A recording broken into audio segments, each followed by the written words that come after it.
My name's Brent Evans. That's my government name. I published under Brent Elwood. And I'm educated at the master's level in social organizational psychology, but really my career started doing wilderness therapy and working in these intense immersive settings with small groups. I basically decided to not go the therapist route and became fascinated with the questions around organizational culture and why do group customs and why do these group tendencies stay and have such strong power in groups and shaping how groups interact, how the unconscious forces and roles come into play. So I started really trying to apply that and study that at a deeper level through grad school and during my tenure as a director in certain director roles with therapeutic programs and with a nonprofit. I met Aodhán at a virtual conference and we connected over this. I think Aodhán, for you at the time, it was this blossoming interest in like the mytho-poetic and how mythic metaphor applies to personal psychology. And as you are also doing the group work as well. Is that right? Well, my name is Aodhán Moore, based here in Ireland. I met Brent at one of these group conferences that we'll get to in a bit. But my career started in tech, and then while I was working at basically tech companies, I decided to switch and study psychology. So I left just at the start of COVID, just turned, I think, 25 years old and decided to study full time for the first time properly, really. And then in that process, I met Brent at a group conference. We started to co-author this book, and I am also pursuing clinical training as well still. Yeah. And the book is God, Heroes, and Groups, Relational Dynamics Through Mythic. Archetypes. You got it in one. Yes. Yes. These are words that I say more often than the normal person, probably. Great. So is it fair to say that a lot of what you do, Brent, is about like company culture? And obviously it's more broad than that, but is that fair? It's okay if I'm wrong. If I'm wrong, tell me, because I'll figure it out. That's definitely one of the core applications of this work. I do therapeutic consulting. I'm also, so I kind of have my feet in two different worlds, and there's some overlap there. But this project, this book, came out of during the COVID lockdowns. Like, basically, I wanted to pursue mastery to keep myself sane and use my time wisely. And I was the executive director of the director at the time. Of a nonprofit, there really wasn't much to do. And so I started looking around for resources to read and to study up, and there wasn't a lot. And so I started writing.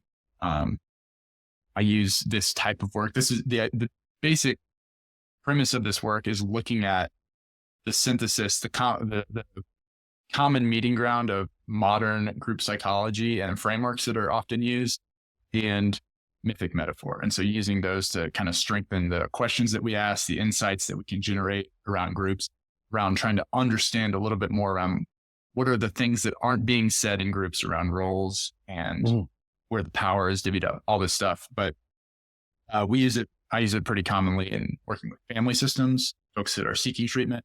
And I use this type of thinking when I'm working in a leadership role within a therapeutic organization. That's kind of where my career has been. Mm-hmm. Yeah, and I guess it's worth mentioning that the work is sort of grounded and formalized in what's called group relations, but that's just a term for the field. That is basically the study of group dynamics. And as we said, me and Brent actually met at one of these conferences. And what a group relations conference is essentially is like 20 to 100 people gather in a location. And it's in large groups and small groups. And it can be, the sort of granddaddy one is 2 weeks long residential. And the task is to study the dynamics that emerge in the here and now. So yeah, when you're confined to the here and now, like the dynamics that are coming up between people, it often makes them very, very uncomfortable because, you know, you can imagine, like, you know, not not everybody gets along. Everyone, people grate on each other, but you're sort of, the task is to say the truth. The truth, basically, is to say how you actually feel, and to not hold back. And when you guys are talking about mythic archetypes, what's the basis for the mythic archetypes? Yeah, Carl Jung spearheaded a lot of that thinking, and it developed after his main works. I would consider us, we're not hardcore Jungians, but we do take some of these ideas that like Joseph Campbell and Robert Bly and Robert Johnson and Robert Moore. There's been a lot of great thinkers, Marie, Louis von Franz, who just taken this idea that the stories that we as a culture compulsively tell over and over again, like why the hell is, Jack and the Beanstalk a relevant story over years and hundreds of years or whatever? Why do we keep telling, like the Norse myths aren't really related with or to active religion anymore, but we keep, even now in like the Marvel universe, we keep finding ways to kind of revisit these characters. And the thinking is that, Odysseus coming back in again to the right, Odysseus, right, the new film. But the thinking is that a character has that much staying power socially and culturally that there's something deeper to look at there. It's reflecting something back about our psyche, and that's kind of the basic premise. And you can be agnostic to that. I don't think that Don or I are trying to state that as universal law in any given story, but these themes of these characters, getting curious about that and saying, what is this reflecting back to us about our archetypal nature? It's important. Yeah. All the guys you just listed, or men and women, I'm not sure. I'm actually not familiar with any of them. And I think it's because you guys are mostly studying psychologists and I'm mostly studying anthropologists, which is, even though we're not PhDs, because there's so many counterparts in anthropology to a lot of what you're saying in mythical archetypes. And it's studied in a different way. And it's like by very famous anthropologists in anthropology, like Malinowski and Levi Strauss and plenty of others, and some of which I talked to Aodhán about. And I recommended him a book that has a creation myth in it. The Cassowary's Revenge is the name of the ethnography. I don't know if you've read any of it yet, but that's these myths are very important in cultural anthropology, and not just the myths, but the character archetypes in it. But when you guys are talking about mythic archetypes, you're talking not only about archetypal hero characters, but also archetypal, I cannot say that word, man. Stories, right? Themes and stories. Am I getting that right?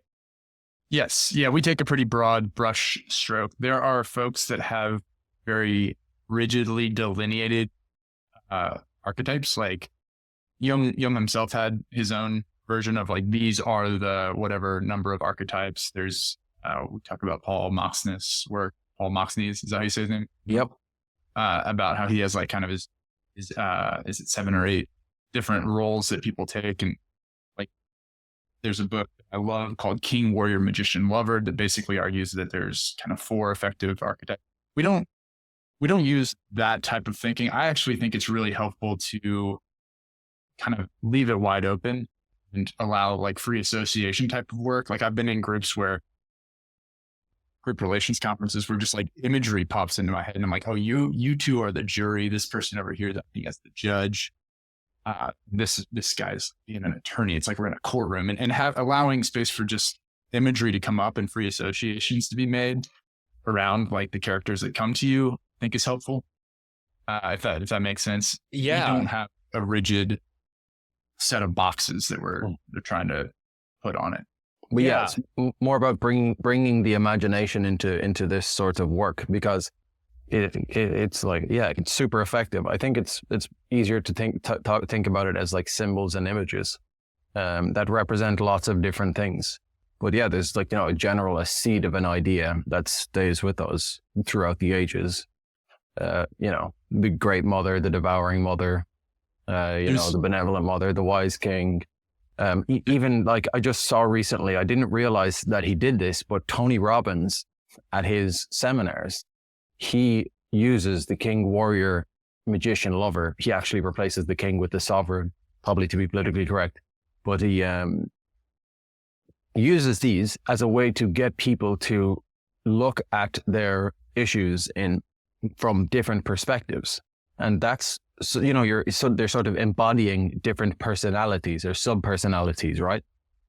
And that helps these people who go to these conferences to begin to see their problems in a completely different way. And there's some crazy remission of anxiety and depression from his way of working, which is so interesting. And it's actually like scientifically studied. Like from Tony Robbins? Tony Robbins. I thought he was a business guy. No, he's like legit, like doing some amazing work with these sorts of archetypes, which is crazy. He is also a marketer, like he's known for his business. But yeah, he definitely has gotten. There's a wow. That's kind of I was blown away. There's a metaphor I want to throw out, and I don't know if I'll say it eloquently, but I remember watching this video and it blew my mind. This is probably 2020. You guys know, like tesseracts, like shapes that you can cut and like make repeating patterns with or whatever. Mm-hmm. I think that's how Jung and some others have like seen archetypes, where it's like there's a finite number of like repeating patterns.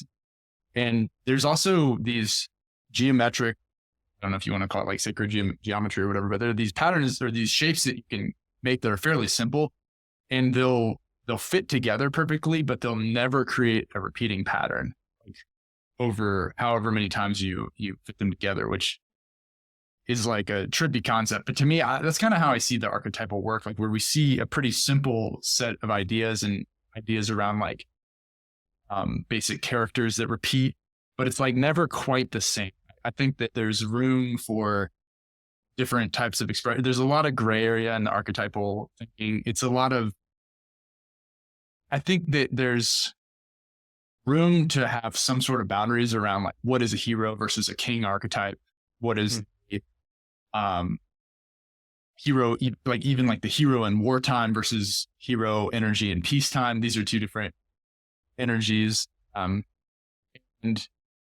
I think there's just so much like room for nuance. And I like this idea of not getting stuck in putting things in specific buckets. That's different than saying anything goes, because that's one of the things that drives me nuts is there's a common confusion of like, hey, leaving room for ambiguity, confusing that with saying anything goes and any interpretation is valid is a bunch of bullshit. There's like really crappy interpretive psychology out there. But I do think that there's a lot of room for imagination and nuance. Mm-hmm. Yeah, I also think that any sort of example like this, whenever you're trying to make something that's universal, this is an issue in the anthropology of religion because religions are so different.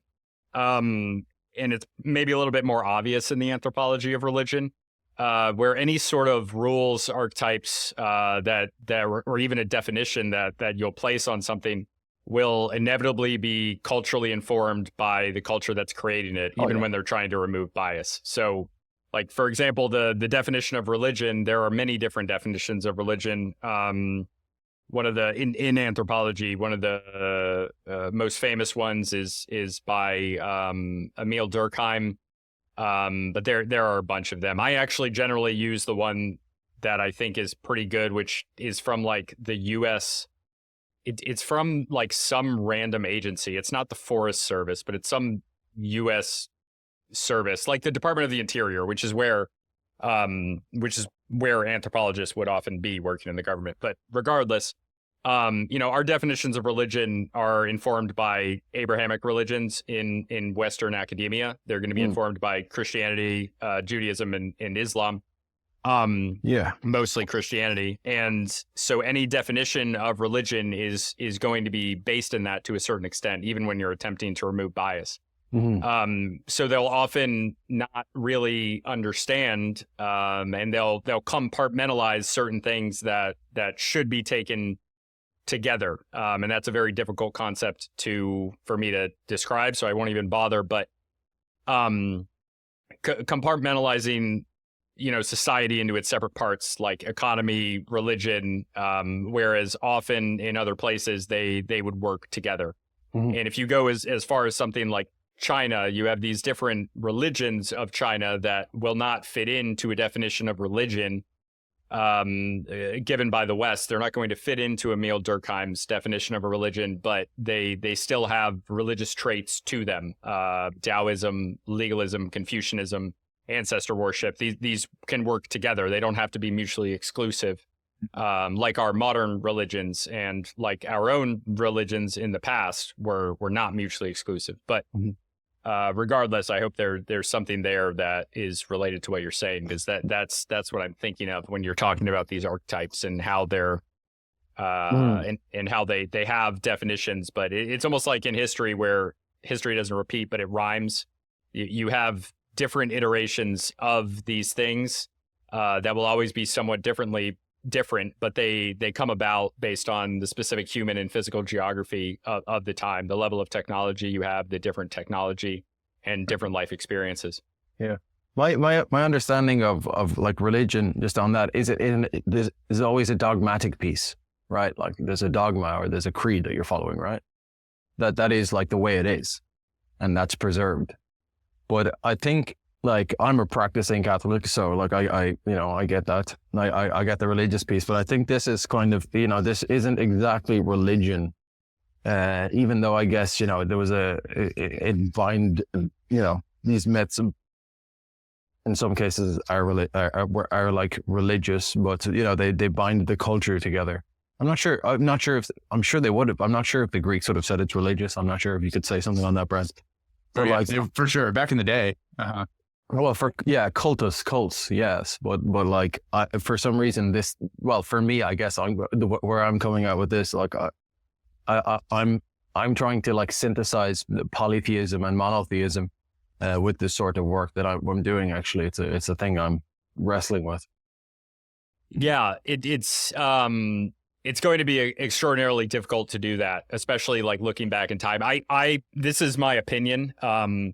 But I think that we are far too restrictive in what we view as religion in the West. And that definition largely comes from anthropology. And I think that stops us from seeing what other people are seeing. Or even if it's not religion, at the end of the day, it doesn't matter if it's religion or not. That's just a social construct that we've named something to define it.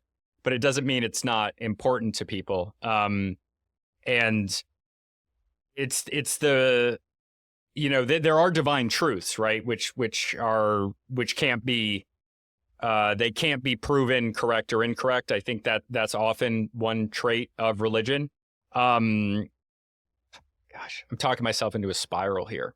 Well, one thing I did want to say connects it really with our work too. There's an idea of,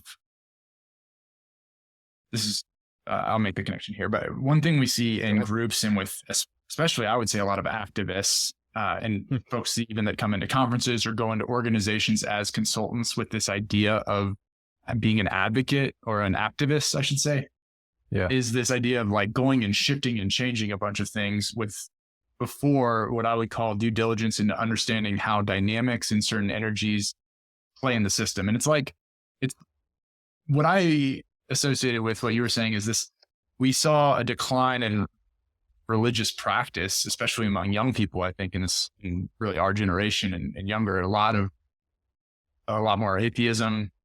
And, I don't think any of that stuff is without consequence. What I see in groups is that people, consultants, facilitators, they like come in and they try to change the architecture of how groups operate without understanding the support and the structure and the hierarchy that's needed there. And so it's like going into a house and taking out a load-bearing pillar, the house is going to come down. And I think we've seen, society-wise, we've seen unintended or unexpected consequences around the loss of the religious function. And now we're seeing a movement of younger people, Aodhán, I would maybe even put you in this category, who are consciously and probably unconsciously revisiting and going back and opening that door and finding value and fulfillment and rediscovering this idea of religious practice and adhering to practice. So I think that's a good example of, on a cultural level, us kind of like meddling and it's this large trend, but like Dawkins and Hitchens and all these guys who are really brilliant, smart dudes. But also there's this big movement away from organized religion. And we've seen maybe some pretty dark social trends as a result of that. It's hard to like say causality is there, but certainly a correlation between like the degradation of the nuclear family unit, and that's correlated pretty highly with like a decline in religious values, right? Mm-hmm. Yeah, I fully agree. And I would even argue, like, because I have this, maybe it's not a religion, but it has religious traits to it that I view like, well, I'll say it this way. There's this quote from Russell Brand, whatever you think about him, but this quote is, and that's for you guys and whoever listening. This is a good quote, regardless. I don't really know how I feel about him, but I'll paraphrase what he said. The human species is a species that worships, and if you do not choose what you worship, it will be chosen for you. And so when I look, I study indigenous people of today as well as far back to whenever, and their religious beliefs. And the human species we've always had these ideas of whether you can call them religions or cults or however you define them in modern terms. There is something there that humans are practicing. Mm-hmm. And when that is removed, when the traditional system is removed or changed, because culture is dynamic, it does change over time.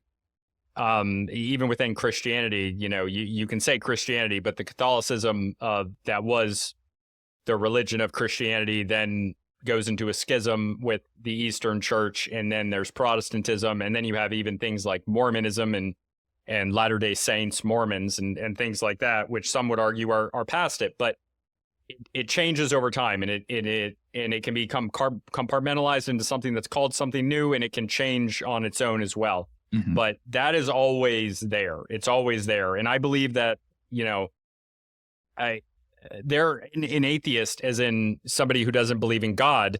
Yes, that exists. But personally, I don't think that those people are truly atheists they're atheists in that they don't believe in God, but they are not atheists in the sense that they don't have any religion. They have beliefs that they would defend to the point of other people, of how much other people would defend religion. And they have beliefs that they hold as sacred.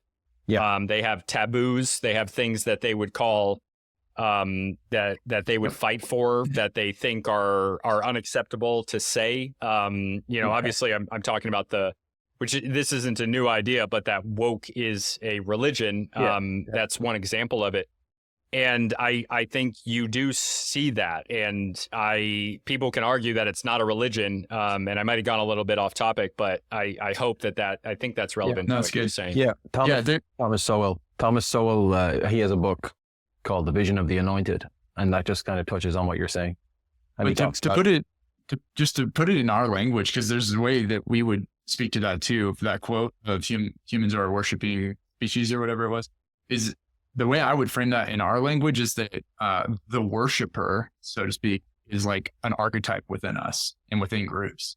And there's this common theme where groups love to repress and try to shove stuff down, and it's going to come out sideways. Like that energy needs to be expressed somehow. Like the archetypal energy, it's either going to express itself as shadowy side expressions in a really dangerous way, or it's going to be embodied and actualized.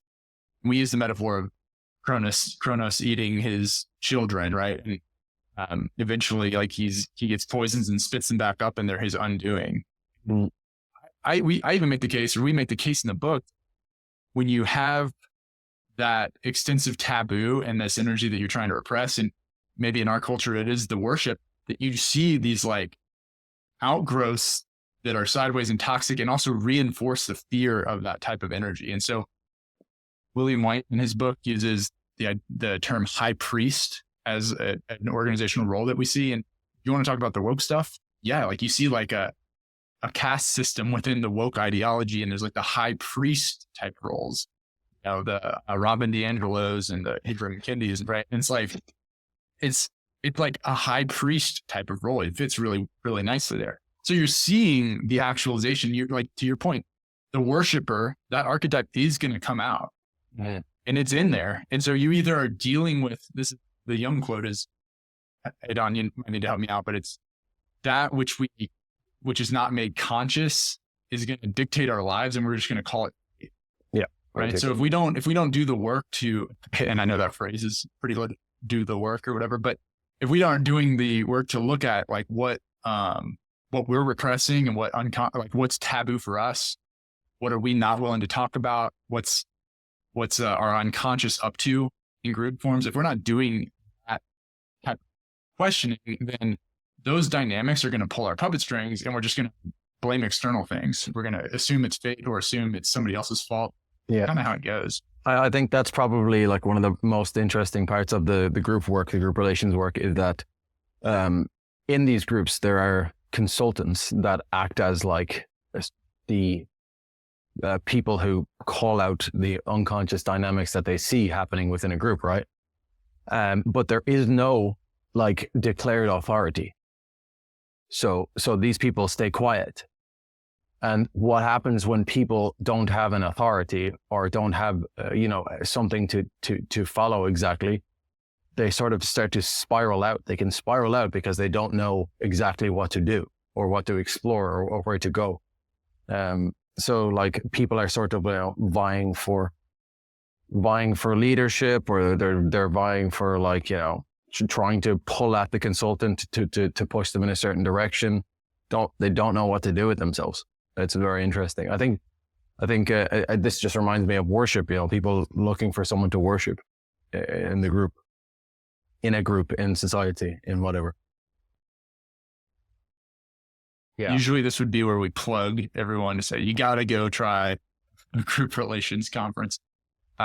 You do, for sure. Yeah. I will say, I perceive that work as becoming more and more dominated by social justice warrior mentality, and social science in general seems to be sure, which is the problem for me with this that drives me nuts. And again, this is like the exact way you make yourself into a group scapegoat in this environment. So it's not something if you're savvy, it's not something you speak out loud in the first few meetings, but it's these people they're not there to learn about groups. They're there to try to force their way of thinking onto everyone else, right? It's not a curiosity about what's going on with the groups. It's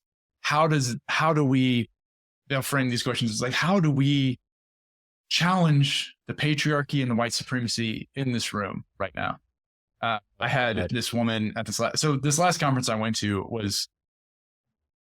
there's a lot of learning in any of these conferences because it's just so intense and you're with these groups and it feels so real. But this was like a really toxic group, man. I don't know how else to put it. It was just a lot of negative energy. Like the group was hyper focused on trying to like punish the white men in the room. And they would say that basically, but I had one woman who, was wanting to talk about, privilege or something. And like her job as a DEI specialist was like going away. So she was in this really vulnerable, raw position. And I think I tried to open up a line with her and say, hey, look, this is a tough thing for me to want to talk about because basically I know that if I just shut up and just leave it alone, it'll kind of fizzle out, or I just don't have to be in the spotlight.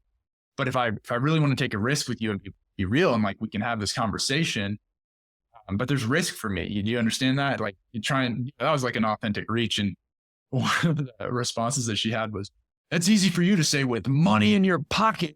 And I'm like, we just met, like 12 hours ago. I'm like, what do you think how much money do you think I have? Just like such a bizarre, and in the right container with consultants who can guide that process, that's great. We're talking about the projections coming out into light. There's room for that kind of thing in group relations work. Where it becomes problematic and really less effective learning is if you have a consultant team and the folks that are in power that are permissive about letting the group stay off task and not actually look at the taboos. If you have consultants and directors, which I have seen before, who are basically bringing their own social justice ideology into it and then trying to like force that philosophy onto the group rather than just looking at what is the group up to what can we learn about the group dynamics? Not very helpful. And I do think that that has become extremely prevalent in the work, unfortunately. Not everywhere. I think some people are doing great work, but what I've seen, the trend is towards just activism rather than curiosity, which I find counterproductive. Yeah. And it also means that, it's not about the words that you say and what they mean, but it's about who is saying them. So you could say the exact same thing, but someone else, if a gay trans black man were to say it, it would be weighted more. And that's like, and there's other things like that are also based on identity, but, could be based on someone's level of experience that we also see, like, the words of a professor having more weight regardless of the evidence versus, somebody like me, who cites other professors. Sorry, I have to bring up Flint Dibble for a moment, but yeah, it's a shame. It's a real shame. They become sacred figures in this new religion. Yeah. Hey, Don, you and I think we're on this thread on Twitter. One of the most piercing frameworks I think you can apply to groups right now is the drama triangle. It's so simple. Cartman's drama triangle. It's using like family systems work. And it's just the idea of three roles emerging in an unhealthy way. The villain or the persecutor, the victim, and the rescuer. And I think we've like coded those words differently, where the victim is the marginalized or the oppressed. The rescuer is the ally, right? Ally. And then the persecutor is the privileged or the colonizer or whatever, right? We have like these buzzwords, but we're just talking about, we've crystallized these roles and then like patted ourselves on the back for using, we're talking about a system framework that describes a toxic group dynamic. Mm-hmm. And we've normalized it as being a celebrated lingo. Yeah. The scary part of all this, and Sewell and some others, who was the other? It's a civil rights hero. I'm forgetting who it was. It's not.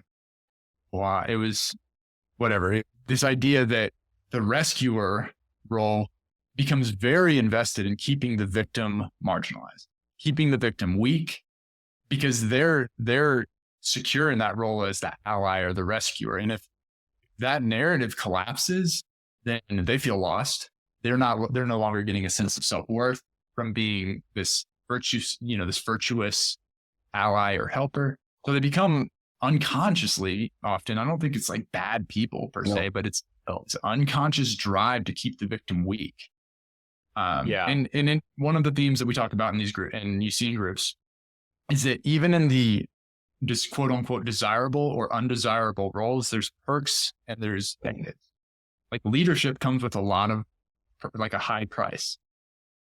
Leaders are under a lot more stress. They have to deal with alienation. They have to deal with how to handle resentment towards subordinates. They have to deal with like overthrow attempts. It's not just like a positive thing to be in a leadership role.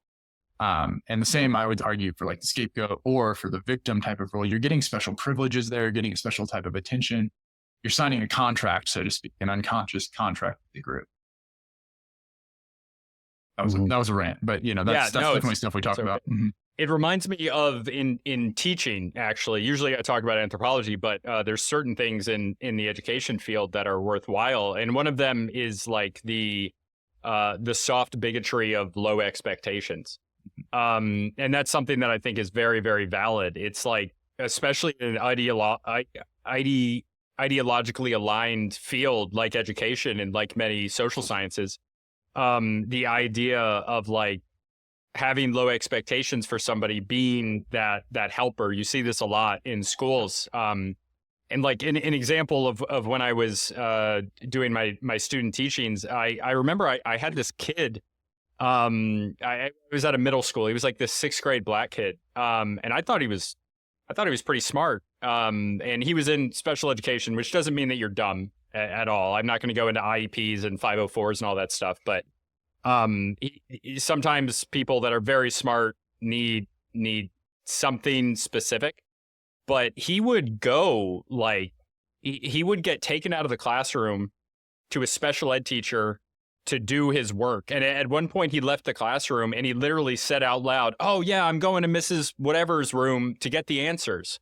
But like, there was one day when he was like acting up and I like sat him down and I told him like, "Stop doing what you're doing." Like I was a little firm, like, "Stop doing what you're doing and do the work."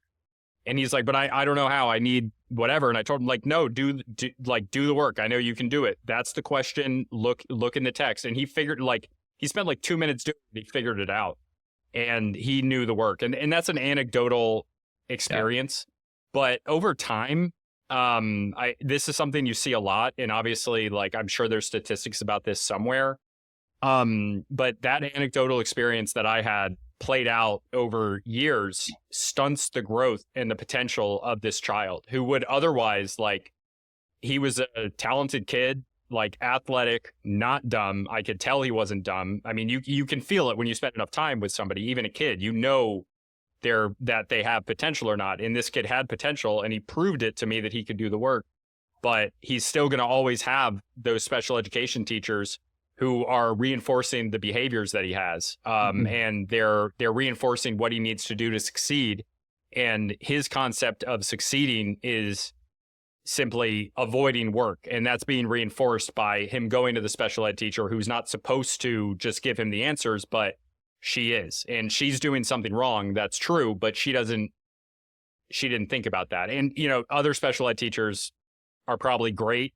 I don't think she was doing a good job, even though I'm sure she really, really cared. I'm not saying I'm not saying she was lazy. She wasn't. She really cared. I knew her.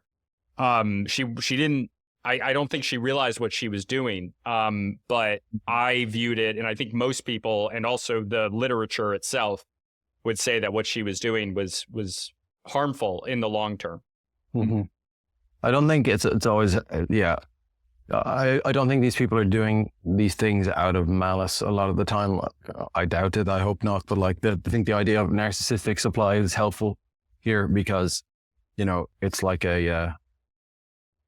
these people who are big helpers, and obviously women are going to biologically be more inclined to be like that and to be more relational and to be more agreeable. So they're not going to do hard things that might offend people. Right. And the psychological literature supports that, as far as I know. Yeah, definitely. Well, and not even probably get destroyed for saying that, like in certain circles. But I think we're starting to be able to say it without getting. Yeah. But there's you can say it. The episode that's going to come out right before you guys is with a physical anthropologist, and we talked about skeleton differences with races. Yeah. Like which is a thing supported by like 100 years of anthropological literature. It's a thing. Like, it doesn't mean people are more or less superior to each other. That's not what it means. It doesn't mean that a mark on your skull, like phrenology, means that you have a certain trait, but there are physical differences in human skeletons for sex and race. Sorry. Do you know Franz de Waal, the primatologist? Franz de Waal. Waal. I can never remember if I'm saying his name right. But you'd probably really like his book.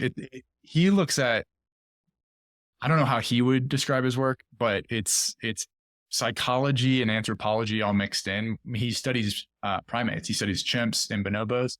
And he looks at like the group dynamics, the dynamics around power, how sexual activity is used in different species.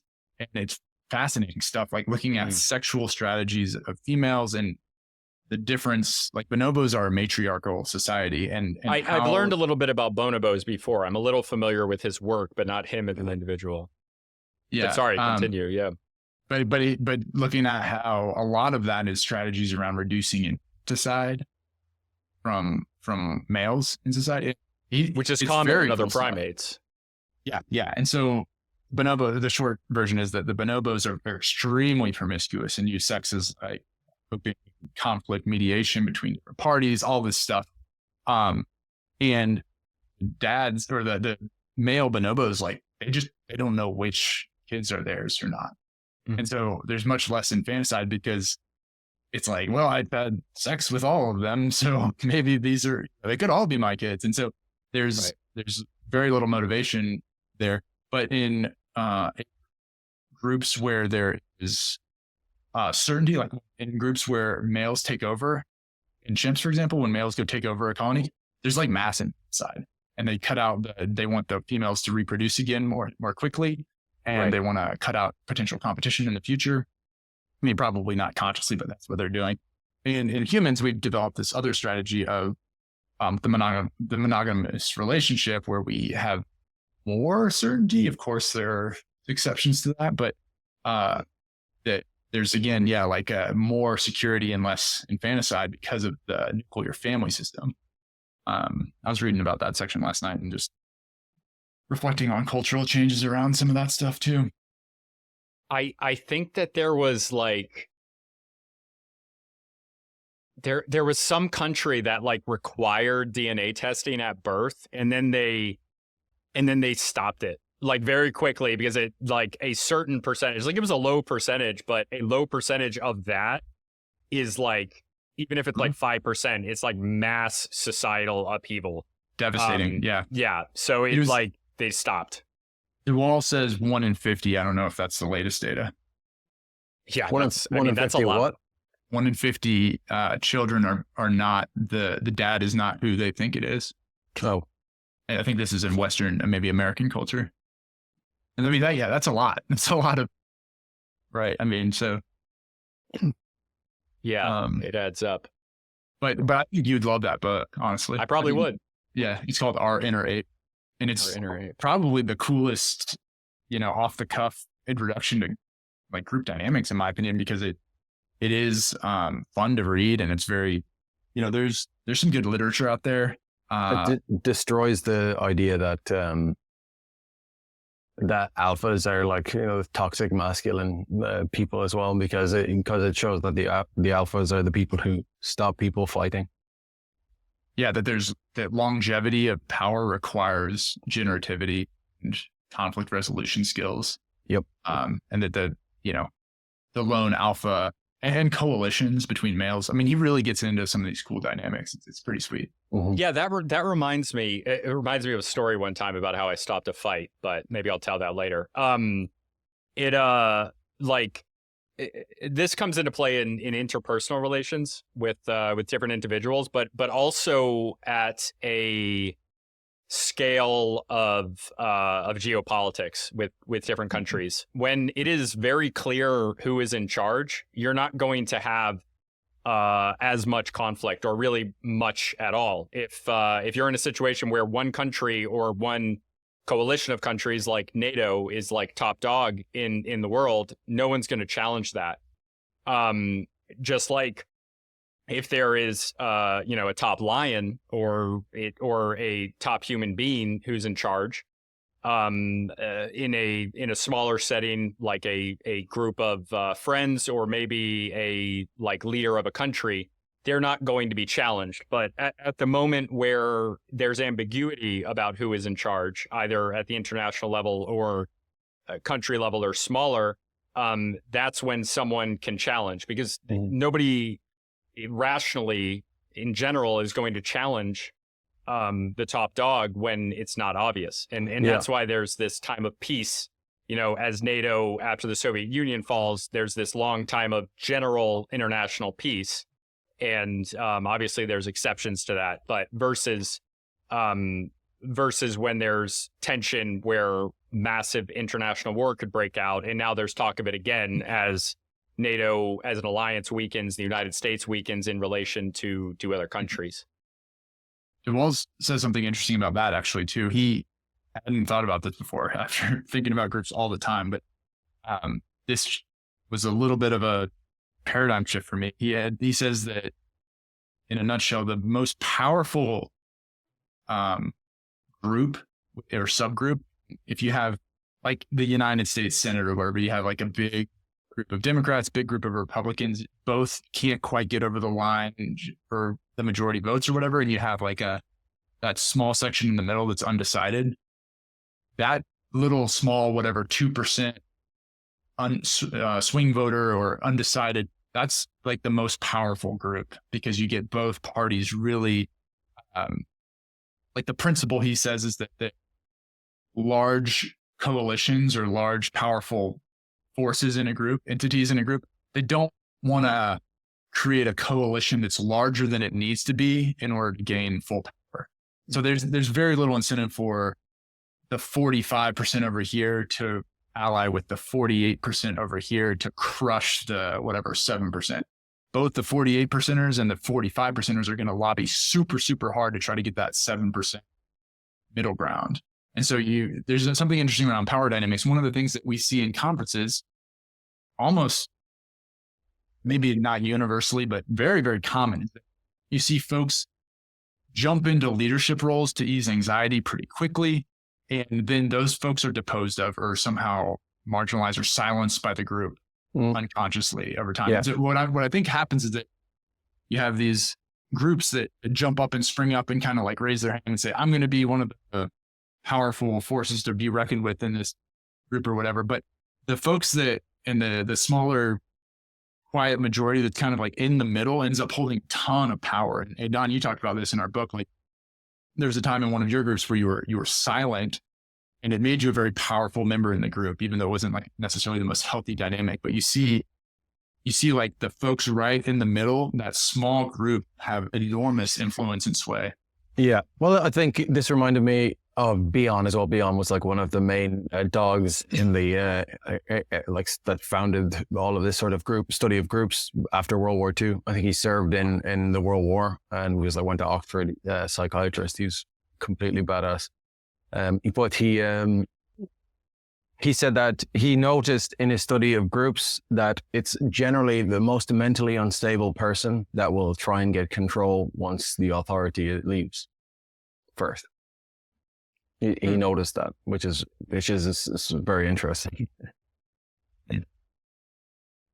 Yeah, I think that reminds me, like, generally my perception is that when somebody is immediately jumping at an opportunity rather than being calculated and waiting to understand what the situation is, it really pushes somebody who is not who is not prone to taking their time and understanding what's happening to jump at the opportunity to be in charge without full knowledge of what that means, which is what it's always going to be when a leader is gone, like the group dynamic completely reshuffles, and anybody who is being calculated is going to understand that they probably shouldn't jump in to lead that without knowing what that will mean, unless they're already, unless they were already prepared for it. One of the parts of the conferences is an intergroup event where you all gather in a room, the task is explained, and then you're told to go off and form groups or around certain topics, self-organizing. So it's the agency is handed over to the participants to sort of make the task work. And then that brings up the issues of authority and who's leading and who's following. So I remember my first in-person conference, when we were given the sort of authority to go and do this, I immediately ran out of the room, like anxiously. I realized later, and I go up into one of the rooms where we were permitted to gather and speak, and a bunch of people followed me. And then I remember in like the reflecting on this, I guess it was something like like if you're not ready to lead and a bunch of people are following you, like, it's a pretty intense thing, Yeah. Yeah. We haven't talked a ton about like the Mythic application, but this is a good spot too, because in the Greek pantheon, you see a rapid succession of violent overthrows, right? You see Uranus get his genitals off with a sickle. You see Kronos get dispatched by Zeus. And so, yeah, I mean, we talk about it. It's like one of those things that you don't hear Tony Robbins say, or maybe he would, but you don't hear a lot of the like mainstream folks talk about this, but there's like a real danger to stepping in to leadership early. before group norms are crystallized, before, and then groups shift pretty rapidly through what they want, effectively, like what their unconscious drive is, right? Like right at the beginning, especially in these conferences, right? Like and probably in startups, there's a lot of anxiety.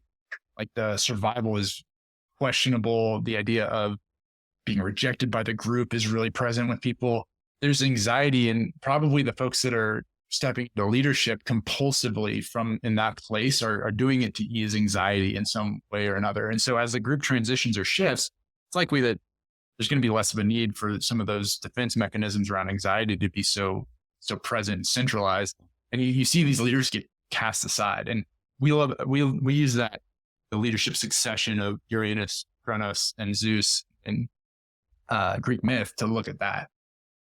I mean, there were Roman emperors or generals, would-be emperors that they didn't do anything wrong but assume a position, and because of what they did, they're chopped off. I wish I remembered the specific case that I'm thinking of, but there's one that I was reading about months ago that happened just like this. And that's obviously a higher stakes than what we're discussing, but it's metaphorically aligned. Helpful for folks who work with any sort of teams, especially if you're involved with forming new teams or if you're a facilitator of any sort, is beyond, this is an application of Melanie Klein's ideas, but he really was a proponent of this idea that when we join a group, we're balanced between two knife edges, so to speak. Like there's a double bind where we're uncertain about being accepted by the group, but we're also wary of giving over our whole entire identity to the group, right? Like we don't want to be completely absorbed. We want to still be able to maintain some of our individuality and not just become part of groupthink or kind of a cult mentality, which is very, very real. People like to think that those are these edge cases. It's like, no, anytime you're joining a group, we use the metaphor of the cold and the ice in the Norse creation myth. The Norse creation myth starts with the land of fire and the land of ice. And then right in the middle is where life begins effectively. But I mean, we all as humans deal with this ambivalence towards our groups. We don't want to be rejected by them because that's, historically, ancestrally, that's disastrous to be on the edge and to not be one of the group, to not join is really dangerous. And then on the flip side, we don't want to be completely consumed by the group identity either. And so this is like just a simple, I never thought of that before I started studying this work, but you see it. You see anxiety as groups form. You see folks being pretty ambivalent. You should be very wary, in my opinion, of anyone that jumps in with both feet and tries to be center stage immediately and probably inappropriately. Like there's almost like a personality disorder archetype that you can see play out in some of these group conferences. Yeah. Any comedy fans will notice how Bert Kreischer acts. People, he's taking so much heat into these last. Yeah, I mean, I'm friends with, I mean, acquainted, I guess I would call him my friend, but Too Lazy to Try. I don't know if you know him. He's a YouTuber who does videos on this stuff. And I watch all of them, like Red Bar and Comedy Enforcement and the Australian guy. But that's, I'll bring in whatever it makes me think of. And right now you saying that reminded me of Bert Kreischer. Mm-hmm. We've seen, so this is a great example too. Humor and comedy is both like a sacred archetypal, juster function, but then also the shadow of that is this really dark defense mechanism. A lot of comedians, and there's some thing on YouTube that I remember watching was good. It was a lot of comedians talking about how humor was one of the ways they got through a tough childhood, and it's a defense mechanism. And so, you see the beautiful place that comedians occupy in our culture right now is they're saying stuff that's unsayable. You have folks willing to be inappropriate. I'm thinking of Nick Mullins and who he is, some folks that are just willing to name. He was in a Come Town podcast. Oh, that name is so stupid.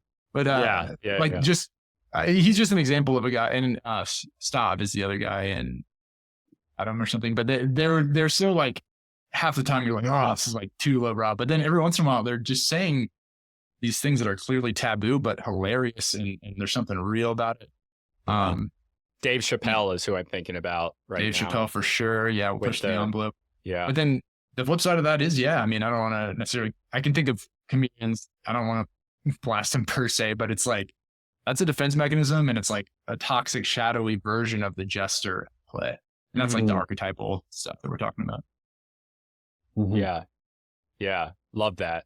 Connecting it to, I'm glad my example was real. Wasn't exactly what I was thinking of, but I'm glad it brought us there. Yeah. So, do you guys have anything else? I'm not done yet. I'm just before I say something else. Well, to me, there's a hanging question that we probably should get to at some point around, like, how do you really apply this way of thinking or anything like that? Like, is there utilization? Like, what can you, okay, cool. This idea of myth and group dynamics and the unconscious at work, like these are kind of heady ideas until you start to be able to put things into practice. And so that's, a whole nother conversation. Aodhán, it's probably a good place to talk about the coursework we're going to be offering, looking at the application of how do we ask better questions of groups? How do we become more aware of the dynamics before they just are kicking our ass? Because it is not fun to realize that you're deep in a scapegoating role, or not fun to realize that you're the leader that's getting killed off, right? Realizing those things late sucks. And it feels, the converse of that is it feels like a superpower to be able to see these dynamics forming and to like pinpoint them and snipe and say, oh, you know what? Here's an intervention that's going to help the group shift this before it becomes too crystallized. Is this mostly for like in the workplace? Doesn't have to be. So, we say that we work with, Aodhán, help me out here, but like facilitators, coaches, consultants, therapists that run groups. Yes, any group facilitators or senior executives, anyone who's working with groups and who is interested in, I guess, looking below the surface to what's the deeper patterns that are happening, dysfunctional patterns that are taking their groups off task. So that can be basically anybody in groups. But yes, generally coaches, consultants, senior executives, therapists. Yeah. Do you like, sorry to interrupt, but like when I'm thinking about like somebody trying to manage a group dynamic, I mean, you have like, if you have a group of 3 people, you have your relationship with the other 2 people, and those 2 people each have like relationships with you. Yeah. But then you get out to like 10 people, like it's like a factorial, right? Like that's the mathematical term for it. It's like, it grows exponentially the amount of interactions between individuals that you have to manage, because every single individual person has a relationship with the others. Yes, exactly. But then everyone brings different levels of like complexity, and like I hate the intersectionality stuff, whatever, even though there might be some merit to it, whatever. But, people bring, race, sexuality, cultural differences, I'll bring that to a group, and then the group relations, or this way of seeing it, you bring all of that complexity together, and then you try and figure out what is happening there unconsciously, because there's things that happen that are unsaid that take things off track. And there's some people in the work, like there's a guy, we always call him out, Leslie Brissett, he's like a wizard in this work. So he's able to say things and see things that will just send shivers down your spine. And it's like grandmaster level. Super cool stuff. Yeah. It's really cool when you watch somebody have such a piercing piece of insight and deliver it in a way that leaves a whole group speechless. I mean, that is like a cool experience. Oh, it is. Yeah. I've seen it. I the one time I think I really saw that was I was at Patrick Bet-David's conference, which was it's not really quite right for me based on a few things. I won't say the bad stuff about it. I'm just saying I'm not fully endorsing this. But it was very well worth it for 3 days. And there was, I wish I remembered the guy's name, but Tom Brady talked. He was incredible. Mike Tyson talked, but that was the last day I had to go. But apparently he was great. But the third main speaker was this guy who he was a chef. I'm sure I could find it. I have notes somewhere on him, but he was a chef that ran like the #1 restaurant in New York City. And he had graduated from Cornell, which people might not know this about Cornell, but I actually know some people that went to Cornell. So I have some experience there. The only reason I knew, they have essentially the #1 hospitality school in the entire world, or at least North America, US and Canada. But I think the entire world, like they're #1 for hospitality. So I wasn't surprised at all, but he didn't even bring that up at all. It just mentioned that he went to Cornell, but I saw that in him. But he had everybody. There's 1,000 people in this room, and hearing him talk about hospitality and about giving like expectations for experiences, and then how to elevate like service and everything. Like it's very unrelated on the surface to anything that I do, but he was able to command the presence of the room. And that was years ago. And I still think about that and about what he said, which, the specifics of which I won't go into, but just the concept that somebody can do that with words in the way that Joe Rogan, back to comedy, would say that it's just talking about being able to command a room. But it was a level above any comedian I've ever seen in a different way. Yeah. I mean, the word now is aura, right? But it's like the presence and the gravitas that certain people are able to command and muster. I mean, to be a little more poetic about it, you just get the sense that they've like hammered out their soul on the anvil and really like been forged under heat and pressure and created this beautiful piece of artwork that they get to share. It's really cool. Yeah. Mm-hmm.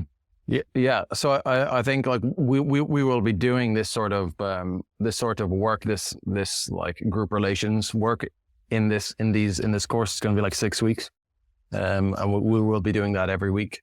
So you will get to experience that for yourself. Cool. I mean, it sounds like it has a lot of applications, but even though, but it's very not unorthodox. What are some specific things? I mean, to me, it sounds extraordinarily helpful for anybody in those positions, but what are some specific examples, if you can think of any, that this type of work would help with? It's not going to be specific. It's not going to be specific, but basically, you have, we all are basically conditioned to have like a certain remit of space that our mind can like conceive of. And some things are just completely off limits, like for whatever reason, what you grew up in your home, sexuality is limited, this is limited, that is limited. And then that stops us being able to see or talk about certain things. Even if these things are in the room with us because we are humans and they affect the way we interact and work with each other. But the whole, like, I guess like the broadest purpose is to literally expand your level of awareness of things that are happening, and then to be able to use that to direct a group towards, a common goal. I mean, I love that. And just if you do want to get specific, recognizing the formation of a scapegoat dynamic quickly and effectively, it's going to be, it's hard to put like a value price tag on that skill set as a leader. It's hard to put, to your point, Don, recognizing how attraction and power interact and how that might undermine formal authority in groups and get groups off task. Very, very important stuff. We don't pay attention to those things. They're not going to be as present with us. So if you want to be able to craft better interventions for a therapeutic group, you need to be paying attention to these things. If you want to be building a more productive group, it's really helpful to understand also these undercurrents and how they're playing out, and being able to see, predict, and kind of jump in appropriately are all crazy important skills. And we don't do a lot of, we touch on some of these in our like management schools, and I think some people build some intuition around it over time or get coached or whatever, but there's just, I think of it as like a superpower. It's really beautiful when you watch somebody who has a sense of that and can pick that out and can kind of like say, okay, hold on, there's something going on here. There's a dynamic. There's anxiety that's not being spoken to. Something haunting the group. Yeah. Yeah. It's going to change how you lead. It's going to change how you build interventions. It's going to change how you I mean, it changes how I interact in my friend group. I think it's like powerful stuff. And I mean that in a positive way, not like the trope of the second year psychology student coming home for Thanksgiving, trying to diagnose everyone at the table or some crap, but just like intuitive, you learn how to do the dance better. Yeah. Yeah. Wow. And it's like, it's more first order thinking in the sense that if somebody has a problem and they want to address that problem, there's a solution to that problem. And that specific solution, somebody might have a specific thing that you can do, but more foundational to that, it's more of like, to me, it sounds more like the skills in which to understand and identify the issues that are happening within a group so that you can solve them more easily just in general. And that was a little bit wordy, but I hope I got my point across. Yeah. Yeah. There are probably varied interventions that would work in any given group dynamic, not infinite for sure. But, so much of the battle is getting an accurate sense and intuition and insight around what the hell is happening. Right. We often will be like, this group, I just have like a bad feeling in this group, in my work team or whatever it is. And like, can't really pinpoint it. Those like internal cues, we learn to pay attention to those as like signifiers of something's up, some dynamic is happening. You're getting pulled into some sort of role or dyad or whatever it is. And once you are able to diagnose that and start to ask questions and become curious in the appropriate way, it gives you a lot of room to then craft an intervention. I think my current stance is at least that most of the battle is around awareness, and the diagnosing-esque part rather than, I think it's so easy to like go into there are books out there that talk about group interventions and group initiatives you can do to try to like shape behavior or inspire all this stuff. I think rather than just like going in there and flipping and thinking, hey, this would be cool for this group, really sitting and getting solid and skilled at asking questions that give you piercing insight about what is actually happening in group first is really important. Yeah. Yeah.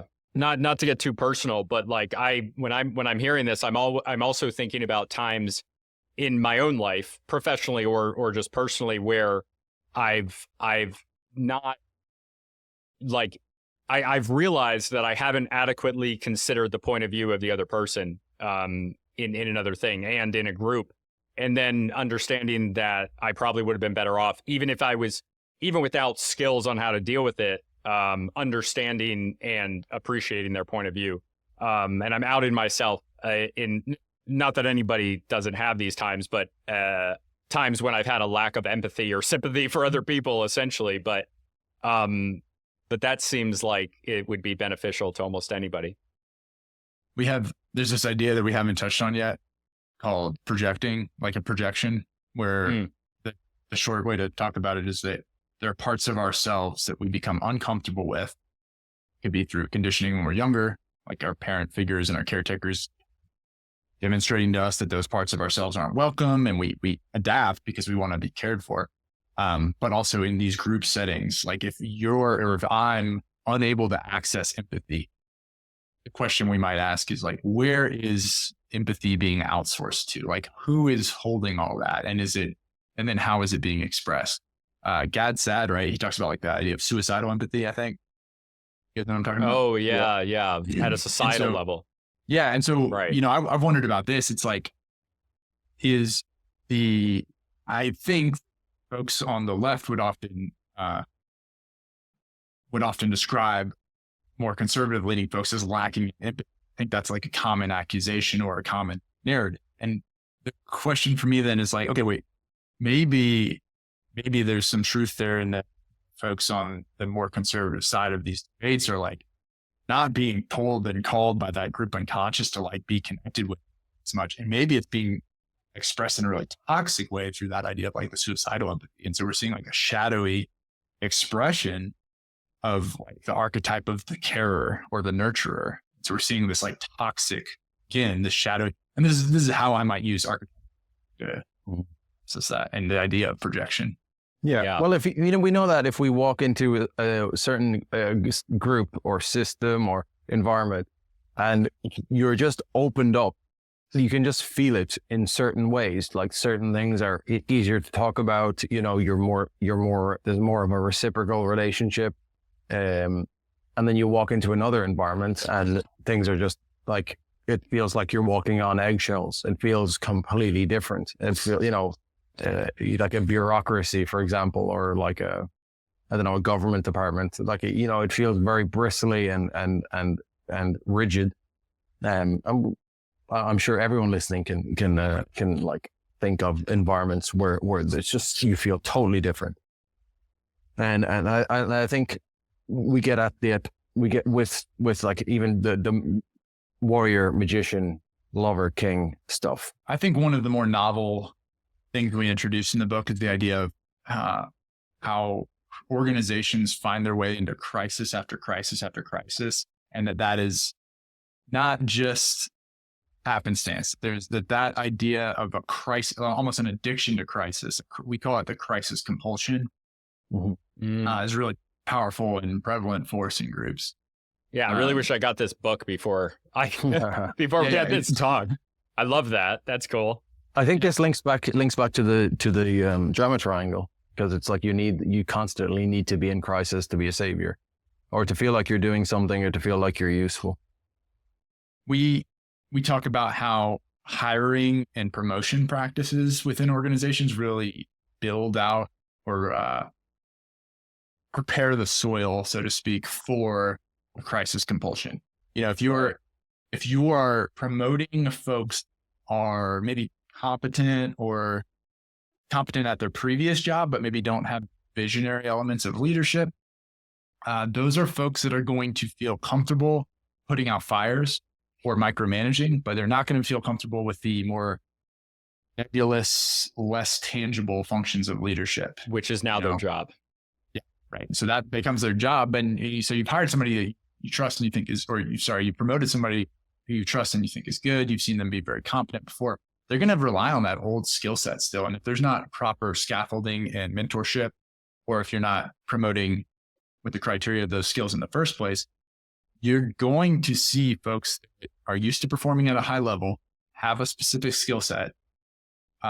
Unconsciously, they're going to be very grateful when there's a fire to put out. They can very visibly demonstrate sacrifice in front of people and become a martyr, and demonstrate their value that way. When there's a crisis, the task of leadership becomes much simpler in some ways, because you got to put out that fire right now. And so you're saved effectively from having to try to unite people around a vision, try to resolve nuanced conflicts within groups, how to craft all these ideas of crafting group interventions, and these subtle, very skill-intensive parts of leadership that require patience and require vision. You can kind of put those all to the side. And so if you can, as a new leader, orchestrate a string, unconsciously, of course, orchestrate a string of crises to manage, then it feels like you're being productive and doing work and really providing a lot of value. But you're not. Yeah. Well, and ultimately, so we use the metaphor of Odysseus and his journey home, right? So after the Trojan War, it's just like misadventure after misadventure. All of his crew gets wiped out. Yeah. It's completely wrecked. And he's portrayed as clever, and ultimately he's this like figure that we point to as, look at that clever leadership, and look how he came back home and, wrecked all those suitors that were trying to steal his wife and got his house back in order and all this stuff. But really, I also think that journey home is a beautiful metaphor for just like a series of unconscious crises, one after another. Wow. I've never thought about it, but like he was the guy in charge of everybody, right? Yeah. Like he was essentially, ships, yeah. Like he was the captain or the admiral of, I don't know what phrase they would use, but like I was a Marine. So I'm thinking about it. Like he was essentially the company or the battalion commander, and like their responsibility is with the men and women, but for him, men, and he lost every single one of them. I guess it was a 10-year journey. Mm-hmm. It's like, you can't really fault him for it, because like of the insane trials he faced, but ultimately if you don't add that nuance to it of how difficult it was to get home, his task was to get his people back home, and he got none of his people back home. Not exactly a Shackleton type of figure. Huh. Yeah. Yeah, that's crazy. I'd never considered it like that. I actually don't even remember if that was your point. Well, it is. I think you can look at his cleverness for certain, and we do in the book, for certain paradigms of leadership, for certain helpful tactical metaphors. But as a general trend, I do think that disastrous journey home with crisis after crisis after crisis does illustrate this idea of an organization finds itself in crisis after crisis after crisis. And what is it that's going on there unconsciously? If something keeps happening, the assumption from a systems analytic perspective is going to be, if a system keeps creating something or keeps encountering something, there's some co-creation, there's some energy, unconscious energy that wants what it's getting, that likes that feeling, or it's some anxiety coping mechanism. It's doing something for the group unconscious. Mm-hmm. Yeah. And if you question it, if you question these dynamics in like sort of maladaptive systems, it can be like extremely, people can get extremely angry at you. And I guess that's what we're doing in the group work. And I think one of the best analogies is like, systems reach homeostasis, and they can do that in maladaptive ways. And they have different coping mechanisms for dealing with what they're dealing with. And if you point that out, if it throws the system out of equilibrium, you become like a virus, and you're an enemy. So it's difficult to sort of shift that without a certain amount of skill. You guys want to do something funny? Yeah. Yes. Just a throwback to what we were talking about earlier. Just interrupted by this. You read the whole thing, but just some email from some healthcare company, and it says about half of millennials and 40% of Gen Z are open to or seeking non-monogamous relationships. Ew. It's like, there we go. We're talking about societal trends and the nuclear family, right? And that whole, even the evolutionary strategy of monogamous relationships is like an earlier part. I actually want to share a few more things for you, but just for the Patreon. I'm going to Cleveland that. And then I wanted to tell you guys the book, and we're going to be putting together this course, which will cap at between 12 and 18 people. So, yes, that'll be in May. Yes, exactly. And that and Twitter, and that's it really for us. Cool. The link or the website is below. Yeah, the website's, Aodhán, is it Group Dynamics Lab? GroupDynamicsLab.com. GroupDynamicsLab.com.